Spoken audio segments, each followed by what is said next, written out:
आज एक विषय के साथ मैं आपके सामने उपस्थित हुई हूँ। जैसे कि सारे स्टूडेंट जानते हैं कि किसी को डॉक्टर बनना होता है, किसी को लॉयर बनना होता है, किसी को इंजीनियर बनना होता है। तो आज मैं जो विषय के साथ में आई हूँ वो मेरा विषय है कि एक लॉयर कैसे बना जाता है। फ्रेंड्स, हमारे मन में बहुत सारे डाउट होते हैं कि किसी भी प्रोफेशन में जाने से पहले, किसी भी डिग्री को प्राप्त करने से पहले हमें उसके लिए क्या क्या करना चाहिए, हमारी क्या क्या ज़रूरतें हो सकती हैं उस चीज़ को लेकर के, क्या डिग्री होनी चाहिए, क्या उसकी क्वालिफ़िकेशन होनी चाहिए, कौन सा कोर्स होता है उसके लिए, कौन सी स्ट्रीम के स्टूडेंट जो हैं उस डिग्री को ले सकते हैं, और उसके बाद में हमारा फ्यूचर में क्या स्कोप रहता है उस डिग्री को लेकर के। तो फ्रेंड्स, आज आपके इन्हीं सारे क्वेश्चंस के आंसर देने के लिए मैं आपके साथ यहाँ जुड़ी हुई हूँ।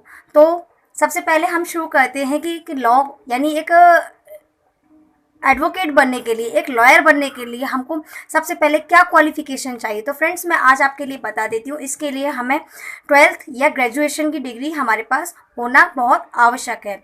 तो फ्रेंड्स, आगे हम बताते हैं कि क्वालिफ़िकेशन तो हमने जान लिया कि हमें क्या क्वालिफ़िकेशन चाहिए। हमें 12th के बाद में भी हम LLB की डिग्री ले सकते हैं और ग्रेजुएशन के बाद भी हम LLB की डिग्री ले सकते हैं। अब हमें सेकंड नंबर पे ये जानना है कि हम डिग्री लेने के लिए हमने 12th भी पास कर लिया, हमने ग्रेजुएशन भी कर लिया, दोनों ही माध्यम से हमने ये डिग्री प्राप्त कर सकते हैं। तो इसके लिए कितने मिनिमम मार्क्स हमें कितने चाहिए, तो इसके लिए मैं आपके लिए बता देती हूँ कि कम से कम हमको 50% मार्क्स चाहिए, और कहीं कहीं यूनिवर्सिटीज़ में 45% मार्क्स पर भी सिलेक्शन हो जाता है। इसके लिए एक जो एंट्रेंस एग्ज़ाम लगता है, जिसे हम क्लैट के नाम से जानते हैं, जो कि पूरे इंडिया में यानी ऑल ओवर कंट्री में ये एग्ज़ाम होता है। इसके अंतर्गत 14 यूनिवर्सिटीज़ आती है। National Academy of Legal Studies and Research Hyderabad, National Law University Jodhpur, National Law University Bhopal, Rajiv Gandhi National Law University Patiala, Ram Manohar Lohia National University Lucknow. इस तरीके की हमारे देश में कई सारी यूनिवर्सिटीज़ हैं जिनके माध्यम से हम क्लैट का एग्ज़ाम पास करके और लॉ की डिग्री प्राप्त कर सकते हैं। अब फ्रेंड्स, सबसे इम्पॉर्टेंट इसके बाद ये है कि क्वेश्चन हमारा ये बनता है कि क्या आर्ट्स वाले स्टूडेंट ही लॉ की LLB कर सकते हैं, लॉ की डिग्री प्राप्त कर सकते हैं? बट मैं इसका आंसर ये है नहीं।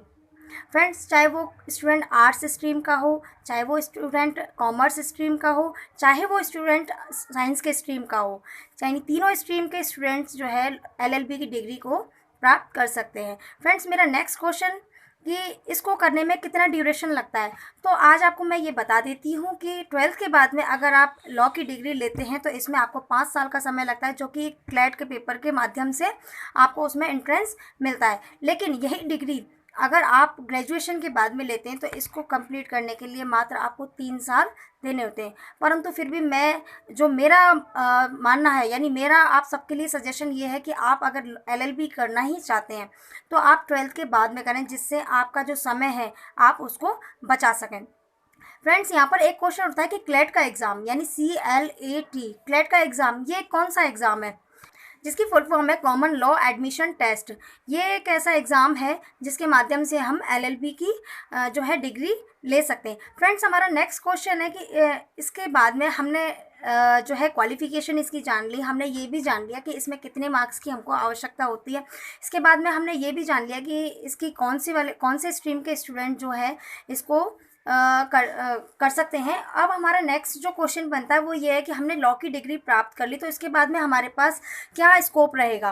तो इसके लिए मैं आपको बता देती हूँ कि हमारे पास बहुत सारे स्कोप हैं इसके, कि जैसे कि एक सरकारी वकील और APP, JLO यानी एक जज, इस तक की अगर कोई डिग्री कोई सरकारी उपाधि अगर हम प्राप्त करते हैं तो वो भी सिर्फ एक लॉ की डिग्री के माध्यम से ही हम प्राप्त कर सकते हैं।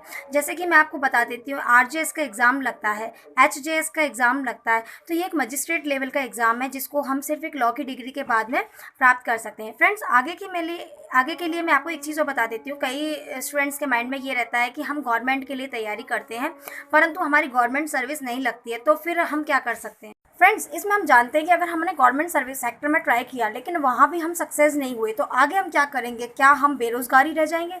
नहीं, लॉ की डिग्री ये नहीं कहती है कि आप बेरोज़गार रहो। अगर हमारी गवर्नमेंट सर्विस नहीं लगी है तो इसमें हमारे पास जो सेकंड ऑप्शन, एक ऑप्शनल सब्जेक्ट रहता है जो कि प्राइवेट सर्विस का है। इसमें फ्रेंड्स हम बार काउंसिलेशन ऑफ इंडिया का एग्ज़ाम दे करके एक रजिस्ट्रेशन अपना कोर्ट में कराने के बाद में हम प्राइवेट वकील भी बन सकते हैं।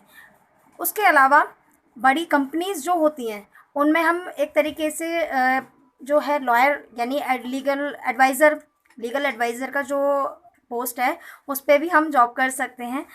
और इसके अलावा लॉ की डिग्री लेने के बाद में एक नेट का एग्ज़ाम क्लियर करने के बाद में हम एक असिस्टेंट प्रोफेसर की जॉब भी कर सकते हैं। तो यानी कि ऐसा नहीं है कि हम अगर गवर्नमेंट सेक्टर में नहीं गए तो हमारे पास आगे और कोई ऑप्शन नहीं है।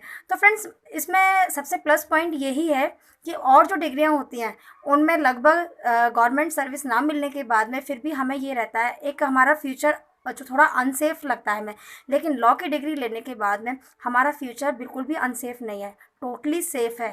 तो लास्ट में मैं यही कहना चाहूँगी कि आई होप मैंने आपके सारे क्वेश्चंस के आंसर दिए हैं और आपको समझ में भी आ गया होगा। लेकिन अगर मैं कहीं ना कहीं तक आपकी जो समस्याओं का समाधान नहीं कर पाई हूँ, आपको ऐसा लगता है कि आपको कुछ और भी जानना है, तो आप मेरे चैनल के कमेंट बॉक्स में जाकर के आप मुझे कमेंट कर सकते हैं और अपने क्वेश्चंस के आंसर पूछ सकते हैं। आपने अगर अब तक मेरे चैनल को सब्सक्राइब नहीं किया है तो प्लीज़ मेरे चैनल को सब्सक्राइब कीजिए और नीचे दिए गए बेल आइकन को दबा करके आप मेरी आगे की आने वाली वीडियोस पे भी नोटिफिकेशन प्राप्त कर सकते हैं। So please again and again subscribe and share my videos.